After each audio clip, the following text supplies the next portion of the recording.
नमस्कार, स्वागत है आपका इंडिया न्यूज 28 में। आइए बात करते हैं इस वक्त की बड़ी खबर की। कौशल्या देवी की अंतिम यात्रा बनी मिसाल।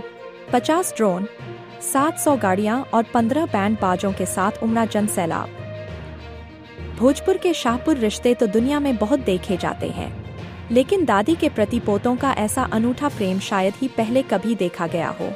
शाहपुर प्रखंड के दिलमनपुर गांव की रहने वाली कौशल्या देवी की अंतिम यात्रा शुक्रवार को किसी उत्सव जैसी नजर आई। गमगीन माहौल के बीच भी परिजनों ने अपनी दादी को ऐसी भव्य विदाई दी, जो पूरे इलाके में चर्चा का विषय बन गई। लगभग 1.5 किलोमीटर लंबी इस शव यात्रा को देखकर लोग ठिठक गए। सड़क पर मंजर ऐसा था मानो किसी बड़े राजनेता का काफिला हो या कोई शाही शादी की बारात। कैंसर से जंग हार गई कौशल्या देवी परिजनों ने बताया कि कौशल्या देवी पिछले काफी समय से कैंसर जैसी गंभीर बीमारी से जूझ रही थी। धनबाद में इलाज के दौरान 23 अप्रैल को उन्होंने अंतिम सांस ली। शुक्रवार को जब उनका पार्थिव शरीर उनके पैतृक गांव पहुंचा, तो उनके नाती पोतों ने निर्णय लिया कि उनकी विदाई को यादगार बनाया जाएगा। अंतिम यात्रा की भव्यता का अंदाजा इसी बात से लगाया जा सकता है कि इसमें आधुनिक तकनीक और पारंपरिक बैंड बाजे का अद्भुत समन्वय दिखा। आसमान से निगरानी अंतिम यात्रा की पूरा कवरेज के लिए 50 ड्रोन कैमरों का इस्तेमाल किया गया। वीडियो और फोटोग्राफी पल पल की यादों को सहेजने के लिए 20 प्रोफेशनल वीडियोग्राफर तैनात थे और ये शव यात्रा नैनीजोर स्थित हल्दी घाटी तक गई, जहां उनके पुत्र ने नारद पांडे ने अपनी मां कौशल्या देवी को मुखाबित दी। गाड़ियों का रेला काफिले में छोटी बड़ी करीब 700 गाड़ियां शामिल थीं, जो कई किलोमीटर तक कतारबद्ध दिखी। विदाई के रास्ते भर 15 बैंड पार्टियां और डीजे भजन व धुनों के साथ चलते रहे। थानाध्यक्ष को संभालनी पड़ी ट्रैफिक की कमान। जब यह विशाल काफिला शाहपुर प्रखंड के करनामेपुर थाने के पास से गुजरा, तो गाड़ियों की लंबी कतार के कारण राष्ट्रीय राजमार्ग पर जाम की स्थिति बन गई। स्थिति को संभालने के लिए करनामेपुर थानाध्यक्ष कन्हैया कुमार को खुद दलबल के साथ सड़क पर उतरना पड़ा और काफी मशक्कत के बाद यातायात सुचारू कराया गया। दादी नहीं, प्रेरणा स्रोत थीं।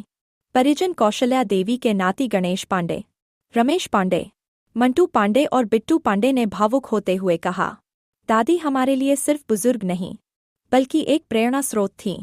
उन्होंने हमें जीवन के जो पाठ पढ़ाए, वही हमारी असली पूंजी है। हम उनकी विदाई को इतना भव्य बनाना चाहते थे कि लोग याद रखें कि एक माँ और दादी का स्थान परिवार में क्या होता है।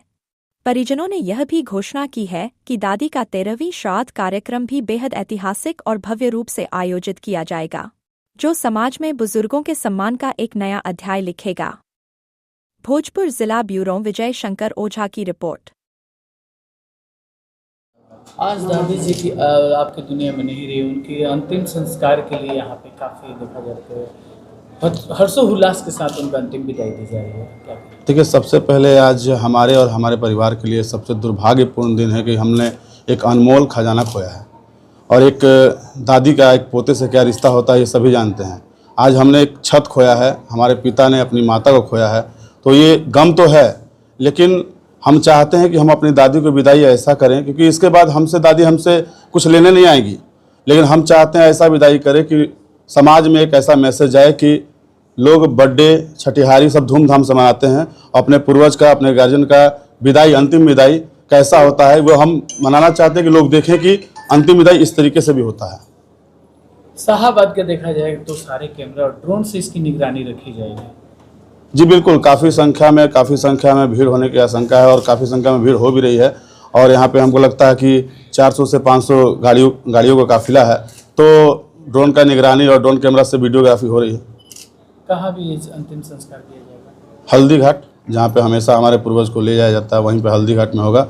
और काफ़ी दुख के साथ और ये श्राद्ध क्रम जो आज मनाया जा रहा है काफ़ी दुखपूर्ण है हमारे परिवार के लिए।